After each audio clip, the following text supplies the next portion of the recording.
increase. The doctor says it's good for stress. He says it's very therapeutic.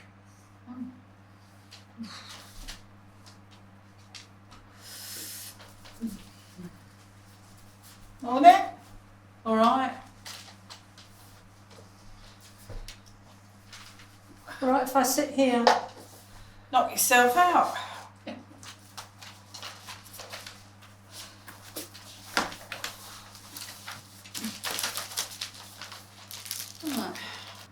God, look at this article all about recycling and being green.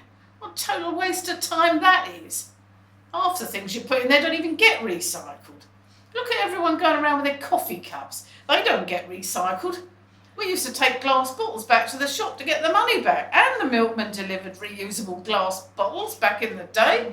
Everything wasn't in plastic back then, but now... You can't say that anymore. Say what? Back in the day. What? Why on earth? Apparently it's insulting to old people.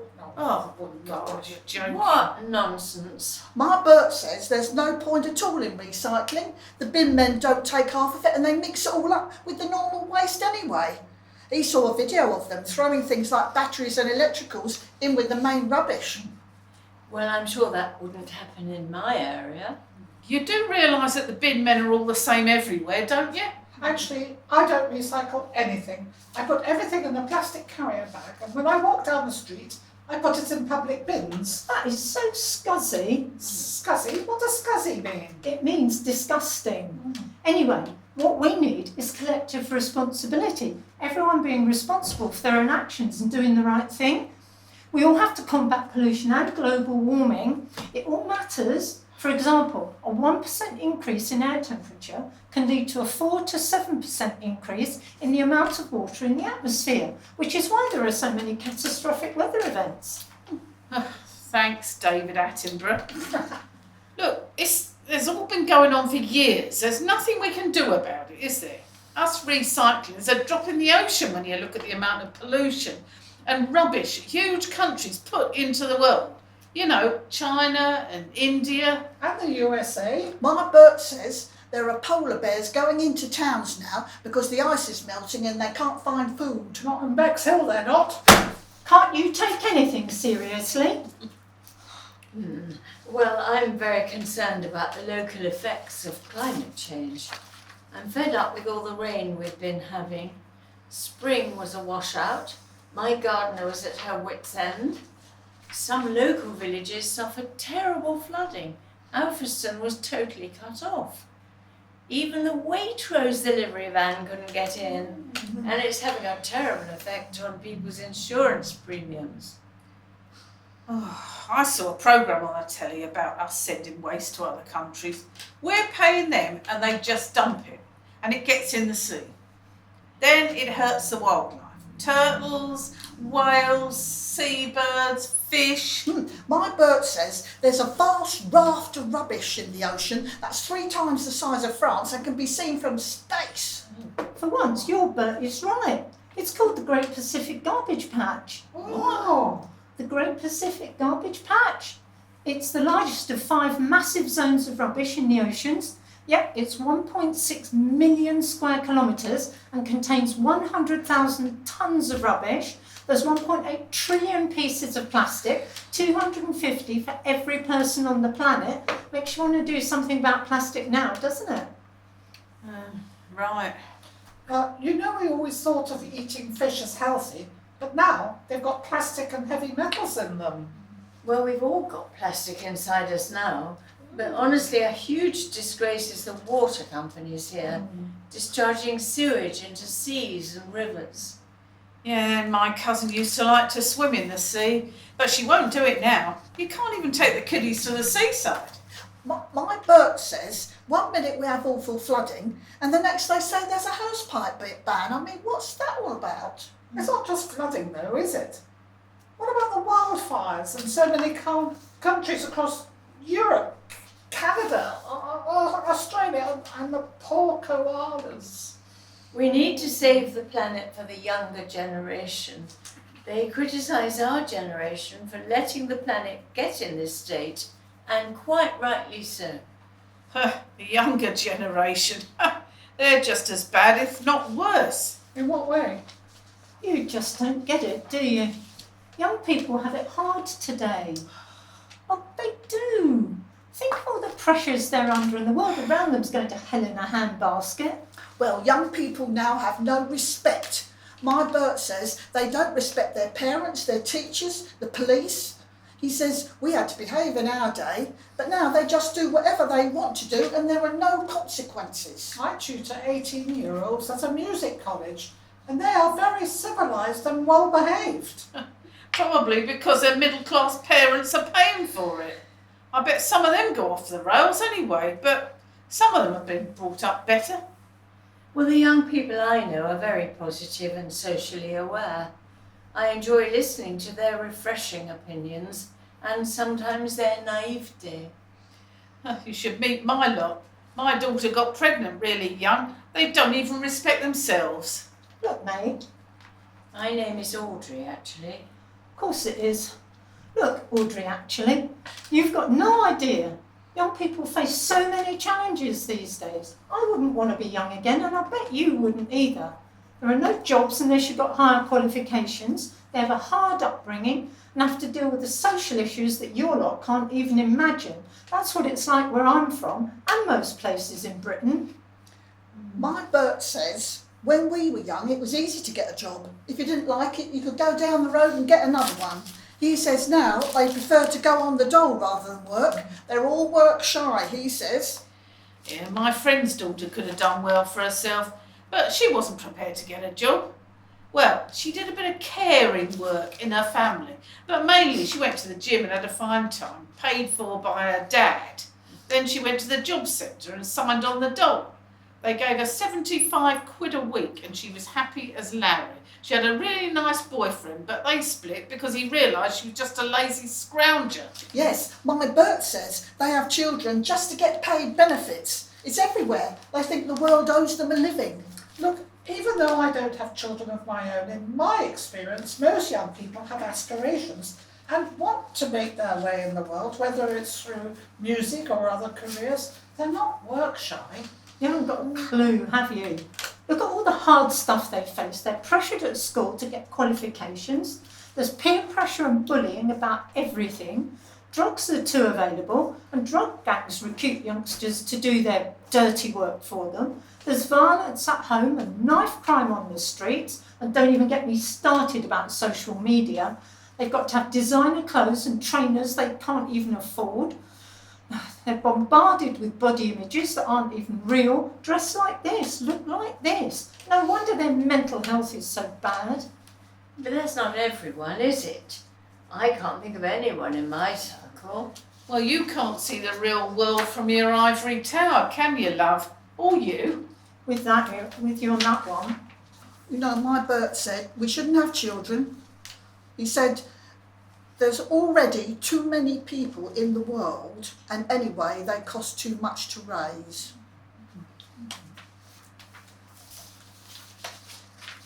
You know, we were talking about the environment earlier. Well, what I really hate is the super rich spending millions on space rockets causing massive pollution. And that money could be used to feed so many hungry people in the world. It's disgusting. My Bert doesn't like rockets and fireworks. He says they're a waste of money. Oh, keep up, Em. We're not talking about fireworks, we're talking about space rockets. But she's right, you know. Who's she? Kat's mother? Call me Meryl. We made a mess of planet Earth and now we're making a mess of the moon and other planets. Yeah, and actual space too. There's so much junk up there. Old spacecraft, rocket boosters, astronauts' rubbish, and thousands of satellites and pieces of debris. It's only going to get worse, and no one's responsible for clearing it up. Yeah, it is such a waste. Now, those rich people could spend that money to help poor people.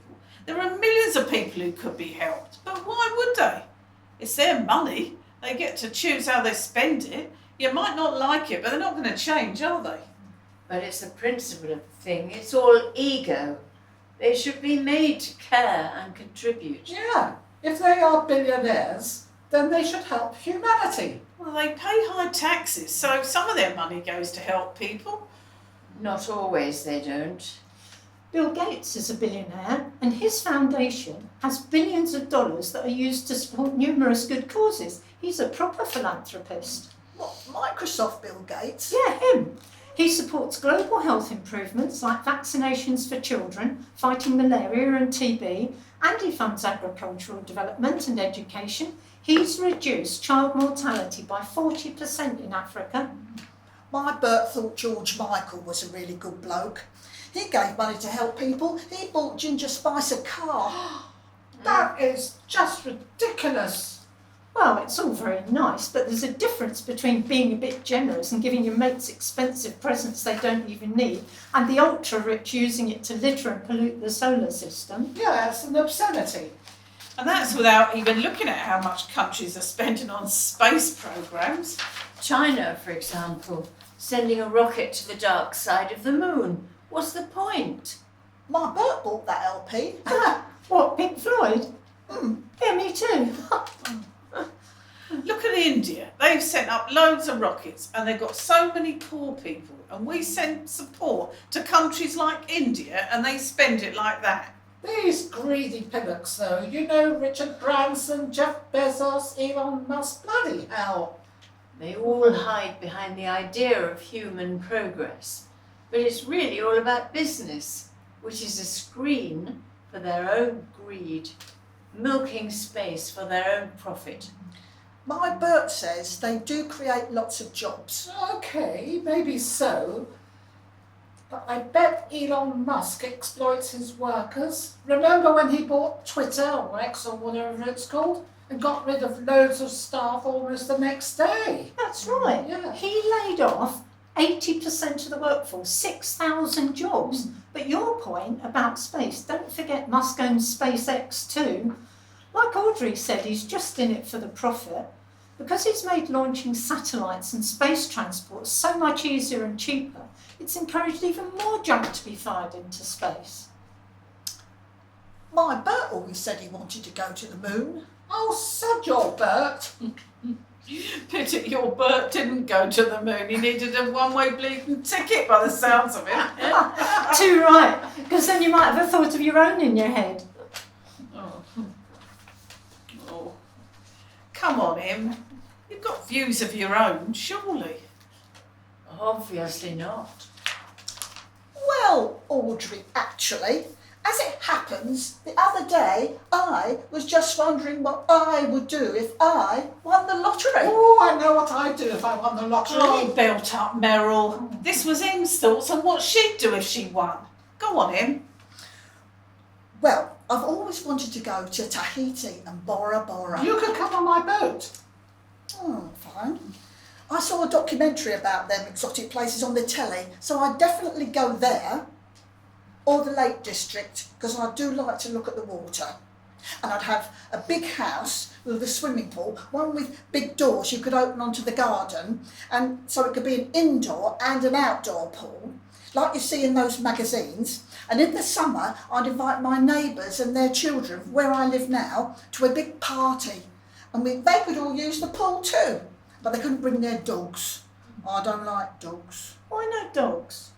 Well, never mind, I don't like them, especially pit bulls. And then I'd have swimming lessons, because I can't swim, and I'd have to be able to swim to use my pool and to swim in the sea when I go to Tahiti. And I think I'd try to help some kiddies charities like GOSH, you know, Great Ormond Street Hospital, and Demelza House, that charity where they help families that have children who are ill. Oh, and I'd have a library with big leather sofas in it and a 60-inch television on the wall and a whole wall of bookcases. And then I'd go on Amazon Prime and order all the paperbacks I like. And I'd have a car, something fancy like VW Golf. But I'd have to learn to drive first. And then I'd do a tandem parachute jump because I've never done anything scary before. That's quite a list, mate. And what about your Bert? Would he be in Tahiti too? I definitely wouldn't want him on my boat. No, he's never wanted to go on holiday. I'd have to leave him behind. Good for you, Em. Yeah, dump the miserable git. What about you, Chris? What would you do? Oh, no, I'll have to think. I would buy an Indonesian Phoenici or a Chinese junk in Hong Kong and sail around the world, forever following the not too hot sun. I'd get away from this dump. There would be a full crew, all female, to sail it, and a medic, and ideally I'd like a new set of teeth too. And I'd have an international chef.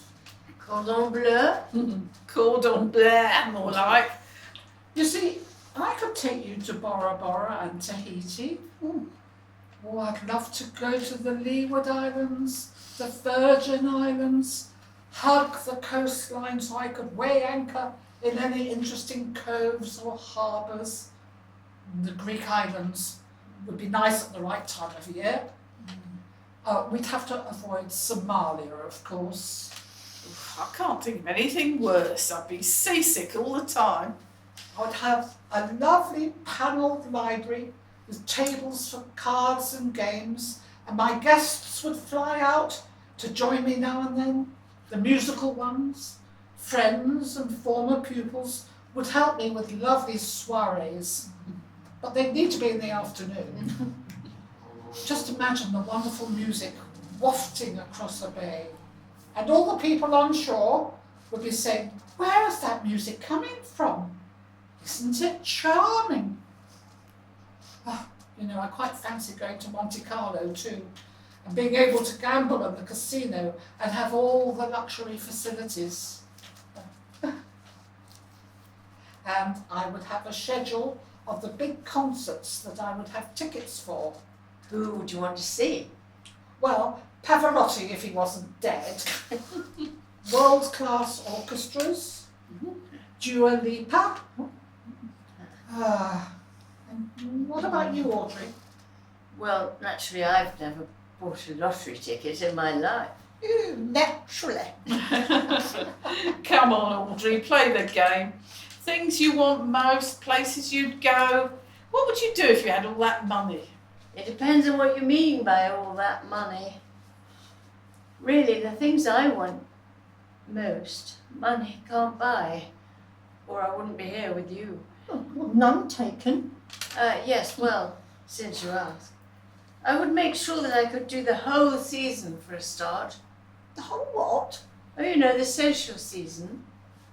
Well, in spring and summer there are balls, dinner parties, charity events that everyone goes to. Everyone? So what do you actually do then? Well, it starts with Cheltenham Festival in March, then the Grand National. Oh, I've had a bet on that. Although that's not what it was. The boat race, badminton. You play badminton with these posh people. No, badminton horse trials. Was that when they do that bandage? Oh, she means dressage. Chelsea Flower Show in May. The Derby, Royal Ascot, Lords for the test matches, but that can be a bit of a bore. Wimbledon, Henley. Henry who? Henley, the Henley Regatta on the river. Then Edinburgh for the festival in August. And finally Goodwood, with lots of lovely parties and clothes. Such fun! I'd have to have a season ticket too. Oh, which team? Not sport, but the proms in Glyndebourne, of course. Yes. Blimey, you'd need the rest of the year to get over all that. Oh no, that's when you have your own parties, then go away to catch some sun, sail and ski.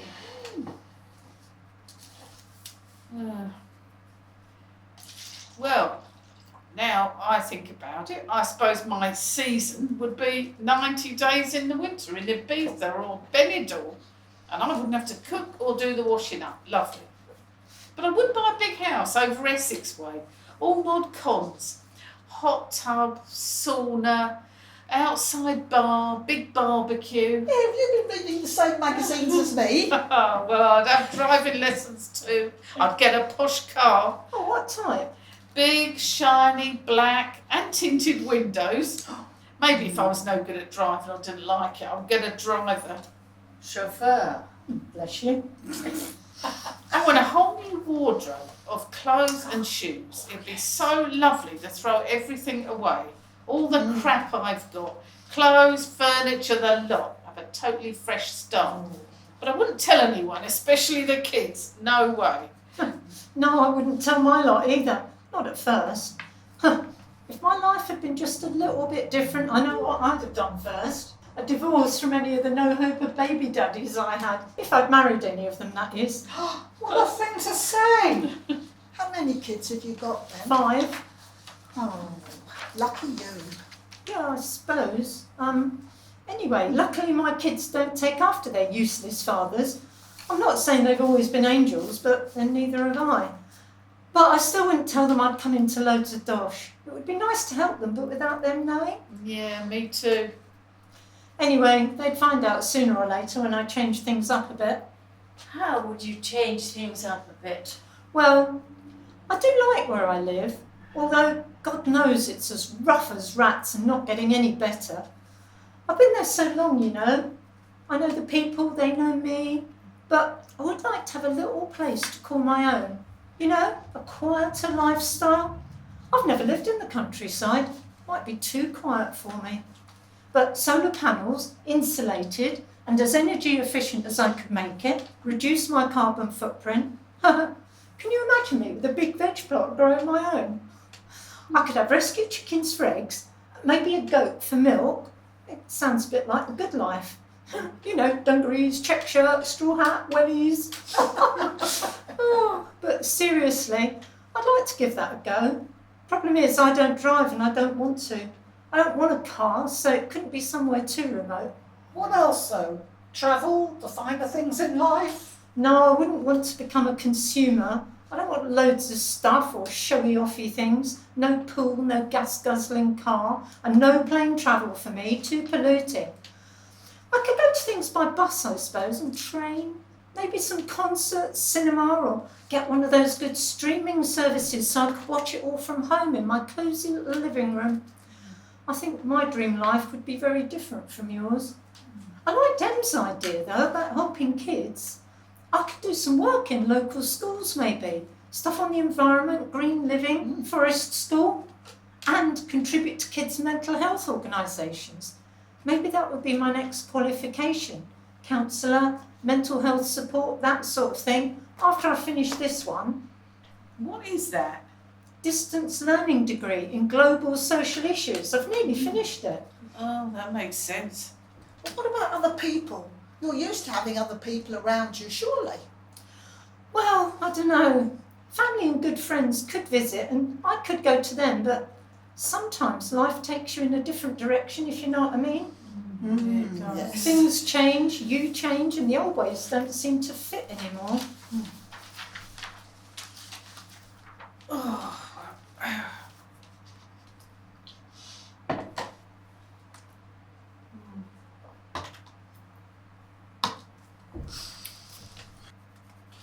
Look at this.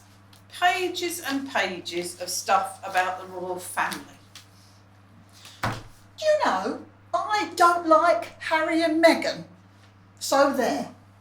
I mean, the thing is, because we, the British public, we pay for the royal family, and he goes and clears off to America. He's given nothing back. Of course, she's made him do it. You know they're the Duke and Duchess of Sussex? Well, I'm Sussex born and bred, and I think it's flipping insulting to the people of Sussex. Oh, I agree with you about her, but I do think the royal family is good for the country. You know, Harry's egotistical and thick. It's not a great combination, is it? Well, the whole idea of the monarchy is anachronistic. Yet it seems that among the working classes there's huge support for them. I have actually met Sophie and Zara several times, and I can say that I found them to be absolutely charming.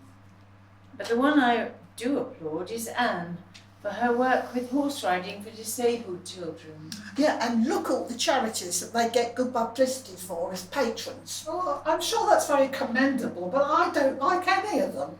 I was in the park a while back and there was a huge screen for some big state event. a whole lot of them were standing on the balcony, and I heard someone say, "There's a bunch of benefit fraudsters." Quite right too. Well, Queen Elizabeth was always very hard working, you know. Not many people her age would have carried on working like she did. And I love the Queen Mum. I think some of them do a good job, Sophie, and I love Kate. Funny, it's all women I've chosen. I don't think that Sophie's all she's cracked up to be. What about when she met that fake sheikh and was going to take money for access to Edward? That wasn't so clever, was it?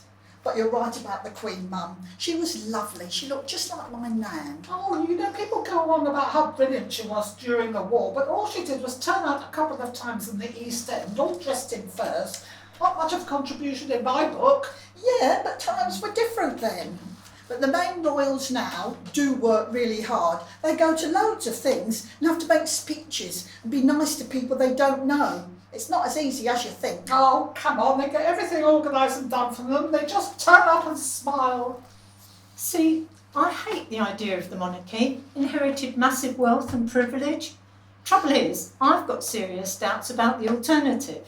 You know, a huge amount of their money goes on the upkeep of loads of stately homes and palaces and all that pageantry. It attracts vast amounts of tourism, which is a big part of the economy.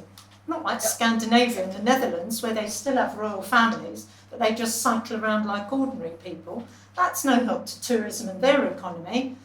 And what would happen if we had one of those corrupt short-term presidents instead? I'm not so sure. Oh, do you remember how silly Edward used to be? He wanted to be in the media. Oh yeah, that terrible royalette knockout he put together. That was embarrassing. Really? It was on TV years ago. A royal family, it's a knockout special. Yeah. Do you remember? Yeah, he wanted to be a TV and film producer. He thought it would make the family more popular. Well, that backfired then, didn't it? Loads of famous people were on the teams. And they were all wearing stupid medieval costumes. Such a jumped-up little twerp. But he's managed to reinvent himself since he got with Sophie. He does seem to have become the golden boy now. Funny, I can't get used to him being the Duke of Edinburgh now. Oh, that reminds me of old Philip. I loved him. He always made me laugh with his gaffes. Oh, dreadful man, always putting his foot in his mouth. Speaking his mind, you mean? That was before the woke brigade, of course. Well, I really like the rest of them, especially Wills and Kate. I think they're lovely. Why? Well, to me, the monarchy is living history, and they're the future. He'll be a really good king. They seem such a nice family, you know, Wills and Kate and those lovely children. I'm sure they'd do us proud. I suppose William could well be a big success, a breath of fresh air. Oh, they're all lots of rubbish. Camilla never did a proper day's work and had life. I heard that she had a job once and lost it after a day for being late. And it's so funny when the mask drops. Do you remember when Charles was skiing with the boys and said he couldn't bear that royal journalist and called him awful? Everyone heard because the microphone was on. But you know, lots of countries around the world have done away with their royal families across the years. La France, vive la guillotine. But there are also countries in Africa and Europe that have abolished theirs more recently too. Oh, I hope that never happens here. It'd be a terrible loss to this country if we didn't have them anymore. Not just about tourism, it'd be bad for all of us. I'll speak for yourself. I liked it when we had two women heading up the country, the Queen and Maggie Thatcher. Maggie was great. You've got to be joking. The woman was a nutcase. It all went to her head. She was a bloody menace. Destroyed whole industries, which meant destroying ordinary people's lives. Wales, Scotland, the north and northeast, for example. Those poor miners. Well, she stood up to that, what's his name, Arthur Scargill, and the other trade unions. She was a really strong woman, more of a proper statesman than any of those men. We definitely needed a change after that other lot. My old dad was laid off during the 3-day week in the 70s and never got another job. Look, The unions were the only defence against privatisation, and see where that's got us now. She dismantled not just coal mining, but the electricity supply, British Rail. Yes, but it gave the ordinary people opportunities in their lives to make money, to buy shares and invest for the good of their families. Too true. Some of my family got shares. I voted for her when she first got in as Prime Minister, but I couldn't afford shares even though I was on a decent wage. And it turned out to be a daft idea anyway. No, look, we would never have got on the property ladder if it hadn't been for her. My lot bought their council house for a low price because they'd lived there for so long. So my parents were the first people in our family to ever own a property. And then I inherited it, so I think it was great. Well, she never did anything to help me. You needed money to be able to buy shares or your council house, and we didn't have it. Anyway, look at social housing now. It all started with her. What do you mean by that? Selling off council houses cheap was a disgrace. The worst thing that could have happened. They sold them off at those huge discounts but never replaced them. So there's not enough low-cost social housing to go round. It's all on the side of greedy, young, caring private landlords now. Oh, she seemed so brave and strong at the time, you know. So admirable. After the Grand Hotel, the way she came out on the steps and said, "Business as usual." That was heroic. Yeah, the Iron Lady. The lady's not for turning. Look, being strong doesn't make you right, does it? But she was strong. She sent us to war in the Falklands, like the days of the Empire and Great Britain. She showed our standing in the world. Yep. That made me proud. Proud? My brother was in the Navy at the time, could have been blown to bits on the Sheffield. All those lives lost on both sides, and for what? Well, freedom for the Falkland Islanders, actually. Exactly. Yeah, but Chris. Chris is right. It was all a god-awful mess. You can't take away the fact that Mrs. Thatcher was the longest serving Prime Minister of the 20th century, and she never gave in to terrorism. Well, whatever you thought of her politics, she was always so well turned out. And I'm sure she could have dealt with emergencies such as the pandemic far better than Boris and co. Maybe, maybe not. Unfortunately, she'd lost the plot by the end. Power mad, started to believe her own publicity. Bullshit, you mean? It's making me cross just thinking about her. Yeah. What about Theresa May and her leopard skin shoes? Yeah, she came on stage to Dancing Queen that time, didn't she? Dancing Queen. I loved ABBA. Oh yes, dancing queen, young and sweet, only 17. Da-dan, da-dan, da-dan. What? It's the instrumental bit. I always see ABBA as a great tonic. They really lift the mood for me, and my generation, I suppose. At present, having time on my hands, I appreciate their music more than ever. At least you could hear the lyrics and still remember the words to sing along to. That is just pure rose-tinted nostalgia. I was a teenager when they first came out and they were so uncool. You couldn't say you liked them unless you wanted to sound like a pathetic anorak.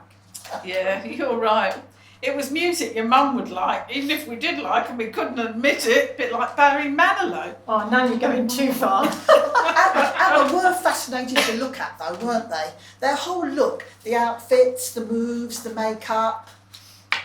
I must say that everyone I knew laughed at them originally because of their costumes.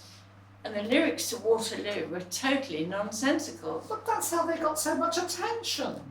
Actually, I think it was because of their voices, their sound, that they were so successful. They deserved to win Eurovision back then. They were something fresh and new.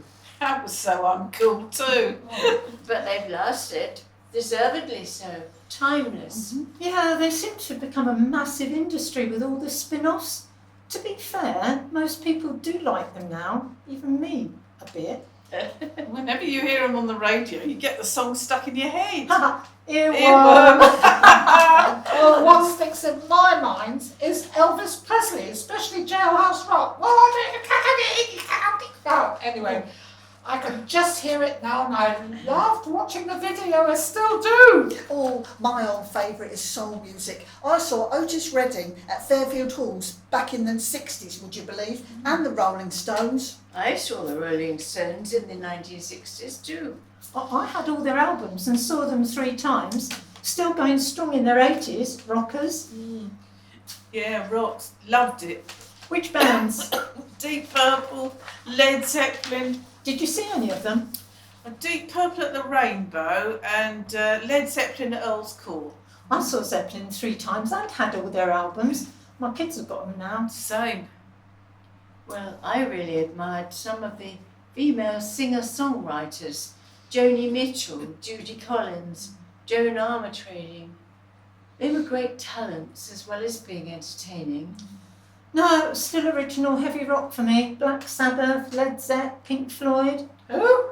No, not The Who. Oh, no. Have you ever heard of those 70s bands? Well, I've heard of them, but I haven't a clue what they did. Nor me. What records did they do? Smoke on the Water. Black Knight, Stairway to Heaven, We were headbangers. Biker Girls.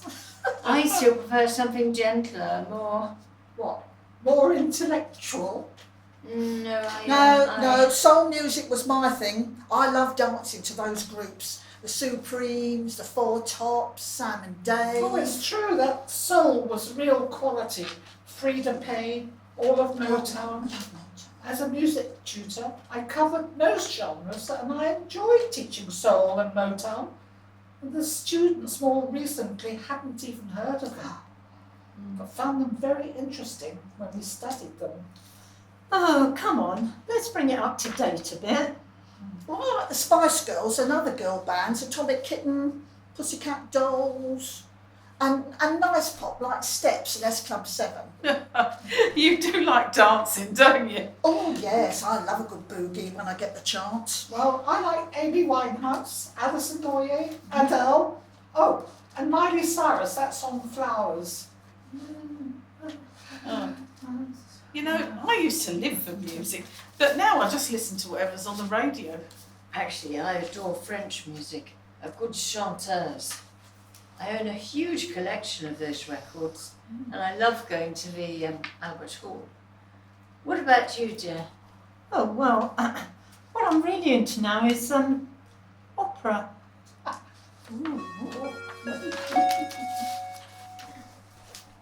End of recreation hour. Lock up in 5 minutes. Back to your cells. That last hour went quick. I actually sort of quite enjoyed it. Me too. Maybe we could do it again next Wednesday.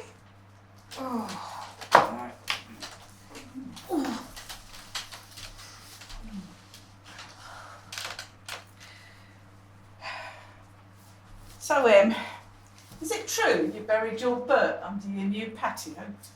Yeah, I could never do that. No, I buried him under the apple tree where he'd do a bit of good. Got a lovely crop of apples as well that year. Would have been there still if next door's Roddy Pitbull hadn't dug him up. Thank you, Doctor. Won't be needing that anymore. And good riddance to my bloody Bert.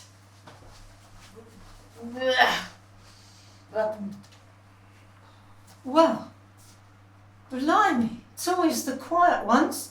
Too right.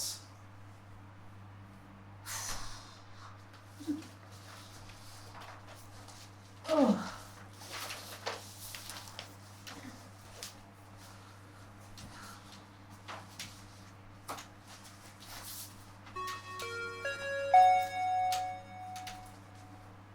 Lock up in 2 minutes.